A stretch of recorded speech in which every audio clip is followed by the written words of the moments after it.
Hi, YouTube.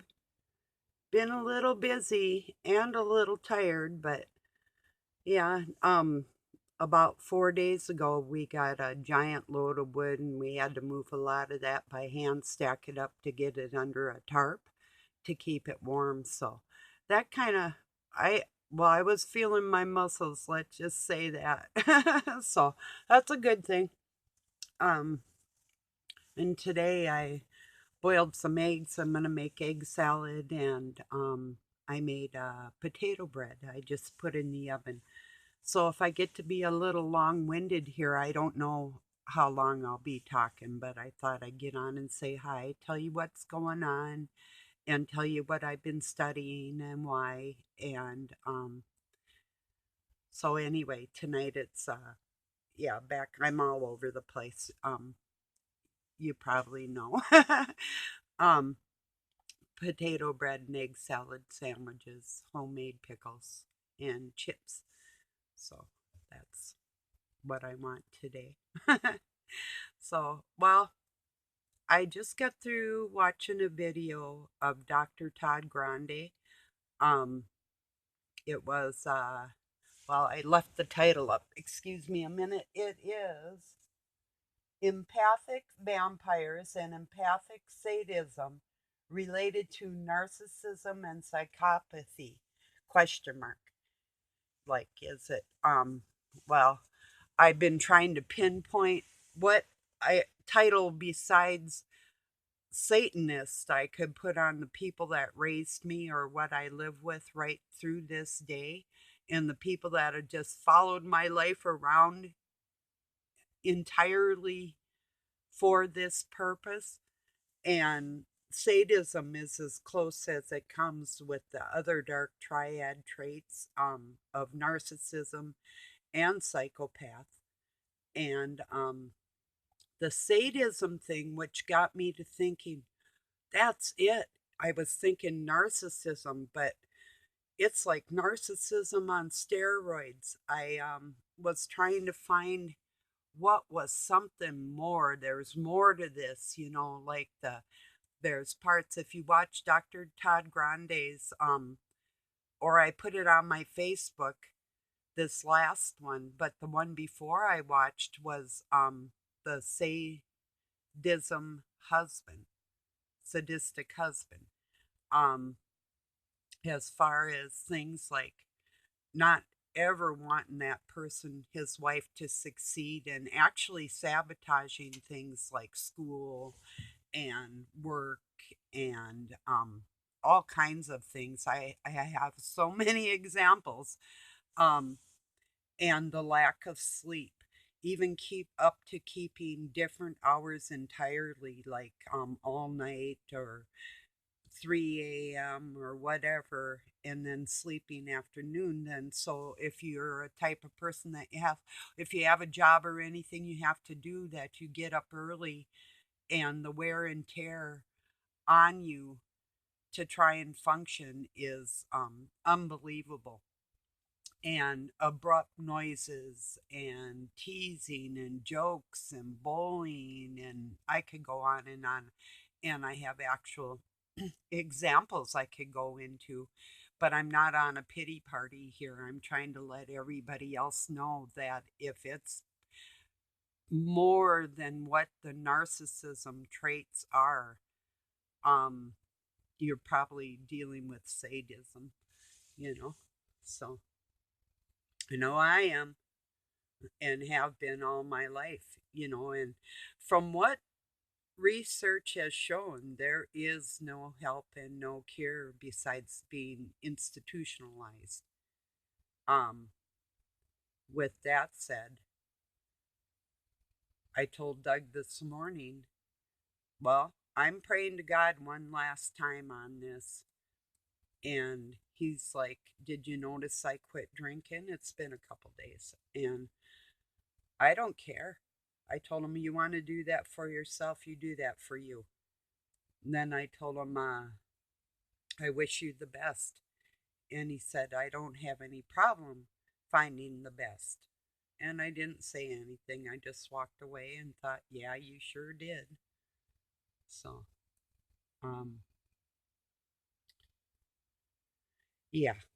Anyway, so that's where I'm at with that. It's in God's hands totally. There's nothing I can do about it besides, and then I don't want to pray over and over the same old prayer in my life, when I see these symptoms out of a son and my ex and my parents and people I run across, out on the internet and, you know, um, the little digs here and there or the little things that don't go unnoticed, those are intentional.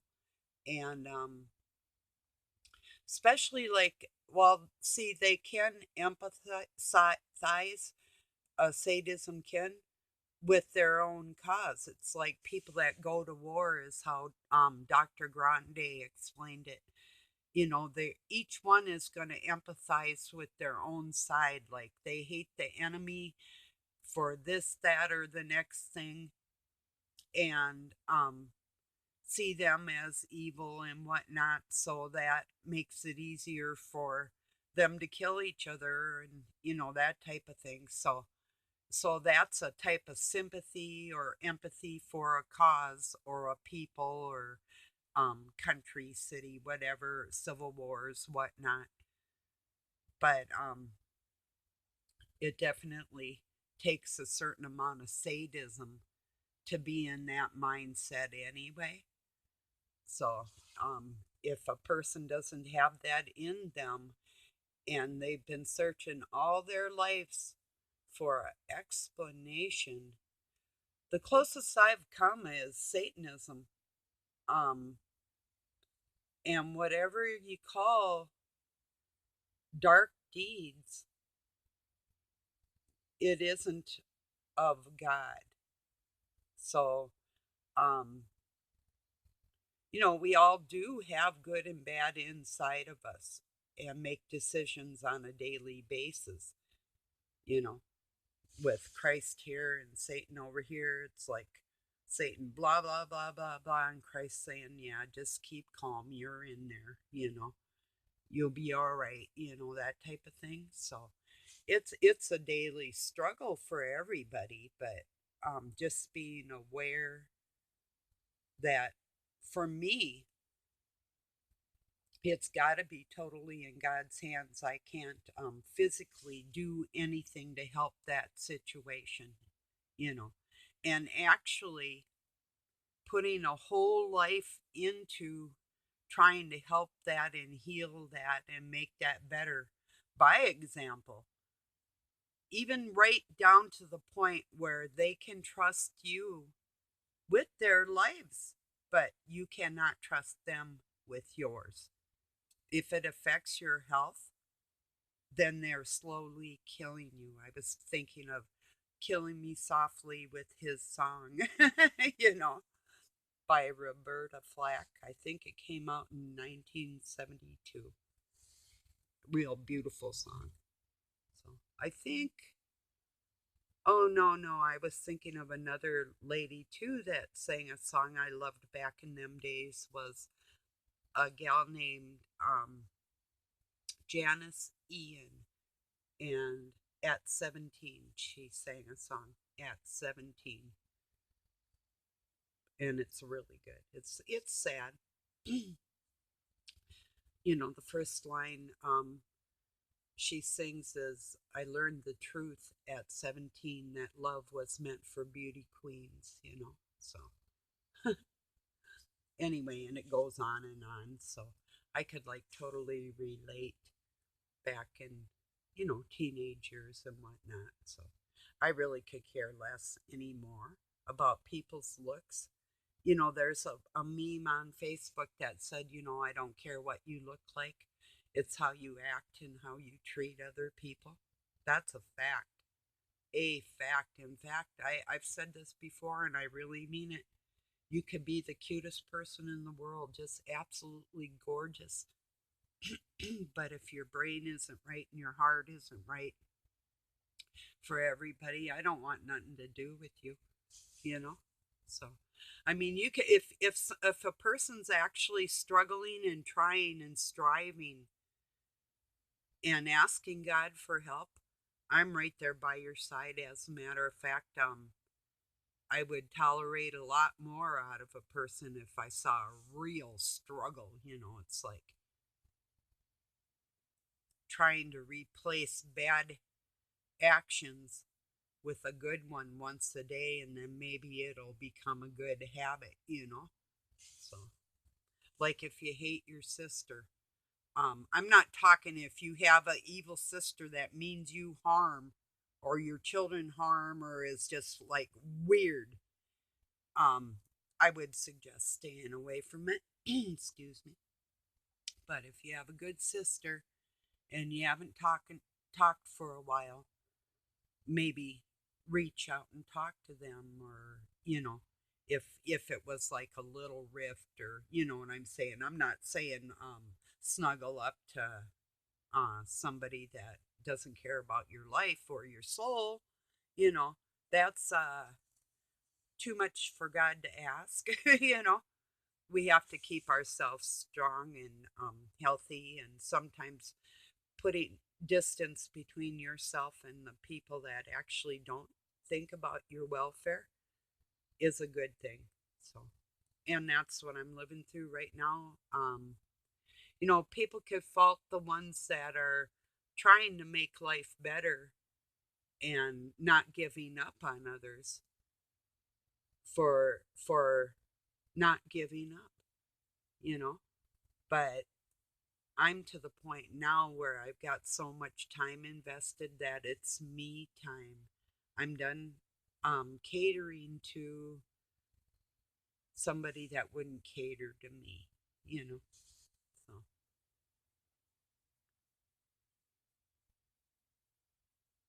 so I just thought I'd get on here and tell you my thoughts. And I would say this is just me personally.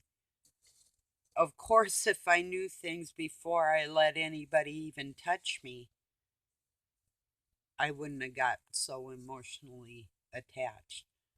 Um, I would not go back and do it again if I had realized who I was really getting to know. you know, would not do it. So, yeah, it's totally me time in my life. So, it's like I told him, and I wanted to go to counseling with him before, and I did for myself, but to keep calm. I've got a hell of a temper, and I was not depressed. The doctor tried to give me Zoloft for depression. That wasn't what it was. It's like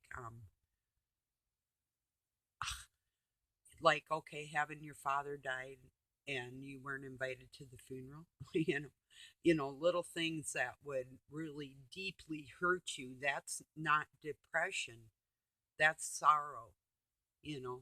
Um, or having family members you want to go into counseling with you and they refuse. That type of thing. That's sorrow. There's no pill for that. I literally had this psychiatrist, the head of this great big facility in several counties too. Um, she was crying when I told her my story, you know. So, poor lady. Like I said, she was the top dog of the whole thing. It's like, yeah. So I had the best available counsel that I could find in my area. And she said all we can really do is maybe give you some medication, like calm down type of things. And um nah, prayer works better, quiet time if you can find it, trying to get sleep and eating healthy, those type of things. Exercise really helps, you know. Um, but yeah, distance is the really only safe avenue. You know, if you want to feel extremely safe and you're living with a sadist, then living alone is far safer. you know.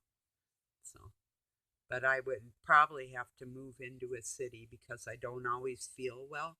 It's not that I'll have medical care because they know who I am and they won't help me, not like I need. A lot of times I'm better off not going because they've hurt me so many times and done some really strange things to me. Oh, that's another part of sadism too, is they're sexual, but that has conditions. Um, there's really no feeling behind that. And a lot of them would rather take care of themselves in life than actually have an intimate partner. So, or get it elsewhere, which I don't believe is the case, but I'm to where it wouldn't shock me. It would hurt a little bit of a sting. I've lived through it before. So, as far as that goes, I really don't have a physical person in my life that I can trust with my life, literally. So, yeah. It's serious, it is. But I would have to move into a town so I could, like, depending on my finances, get to the store if I had to walk or whatever it was. So, so anyway,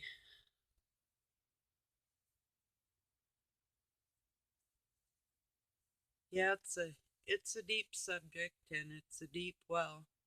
But you know what? It's not my well. It really isn't. So, um, I know people are really struggling with a lot of stuff. And I'm not saying, when I went to get help with my temper, this was from snapping at my kids. Um, I'd be cooking after I worked all day or whatever, and they'd be arguing at the table, and I'd be like, fuck this shit. You know, I wanted to stop enough. I needed somebody to talk to, is all I really needed. So I went and talked to that lady, and she cried, you know. So, but I did feel better talking about it because up to that point, when, say, like if I was 36 or 7 or whatever, I not only hadn't really communicated with my family members maybe more than once at that point. At age 34, I found out who they were, and then years later, a couple years, I met my grandma and one of my sisters, and then just about everybody, I think. But anyway, after that, but so in my life, I really didn't have anybody to talk to at all. So going to a therapist was a good thing for that reason because she did listen. And it's not she wasn't able to validate um anything to make it better, but she was able to validate the situation and the emotional mental state of the people that had done rotten things to me.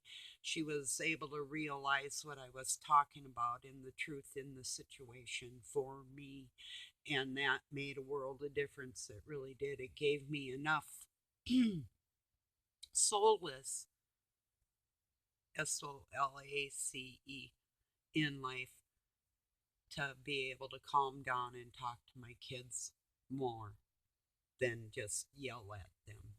I thought, God, I'm becoming an animal just like what I was around. So, yeah. So I did seek help, and it just talking to her just that one time helped. So, and I did put my boys in counseling too. Um, it might have helped.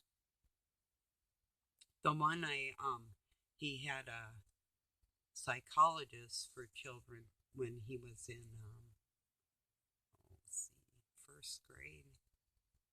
So, but that was more for interacting with other kids because they were concerned he was sort of quiet. Um, because I had homeschooled him when he was in danger of being kidnapped down in Arizona. So um, I wasn't going to put him on a school bus or have him go to a school.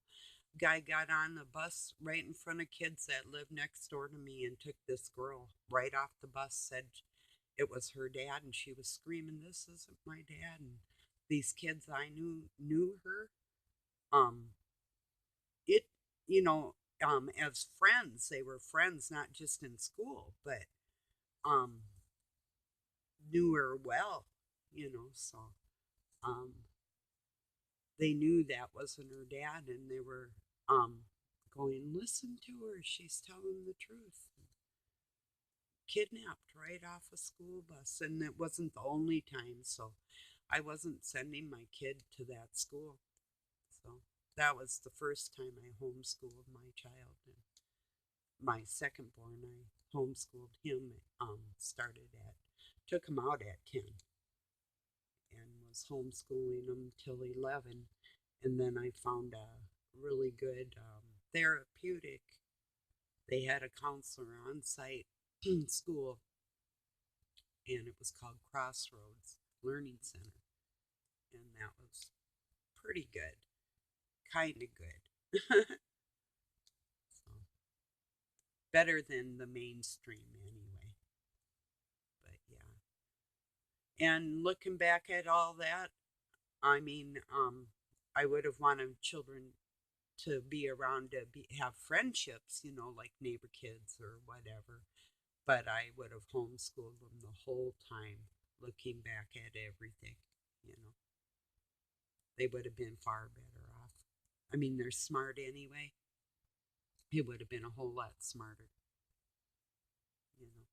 But I think a lot of people are just realizing that, unless they just need the built in babysitter. As far as I'm concerned, that's all the school system is a conditioning babysitter, mind control, you know. So yeah,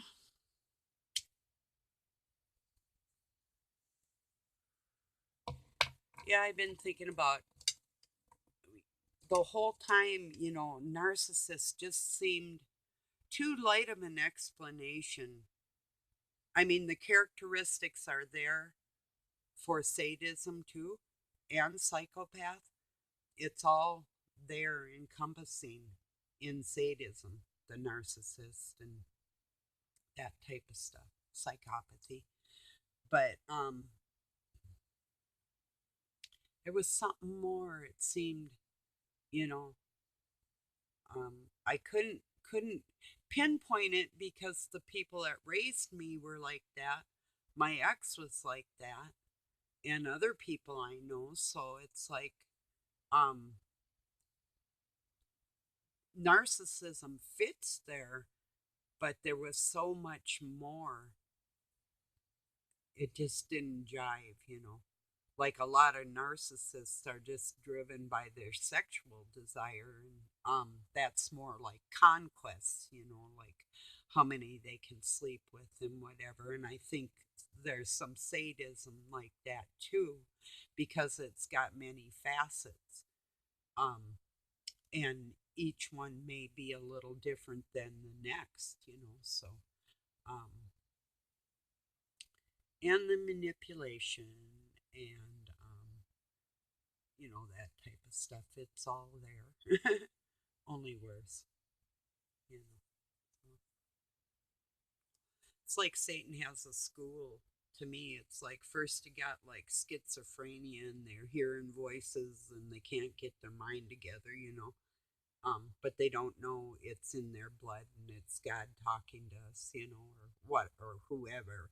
And then it goes to like baby narcissist, or they call it vulnerable narcissist. Not quite as bad as a full-blown covert, like undercover. The vulnerable is more um, overt, you can tell. um, and the covert, they're really sneaky, and you have to know that person really well to find out they are that narcissist. But if you find that out and there's things worse than that, you're probably dealing with sadism, you know. And funny, they would call it SAD, SAD, sadism. Sad is him, you know. So it's like really too, if they laugh, it's like they betrayed themselves, you know. It's like they get this look like, or if they're happy, genuinely happy, it's like it's overwhelming to them, like they can't deal with it, you know. So, but I'll never be put in a position that somebody would ever tell me that I don't make them happy, because if I can't make somebody happy, that person's not getting happy, you know.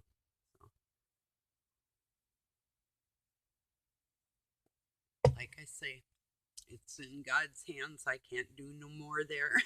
So,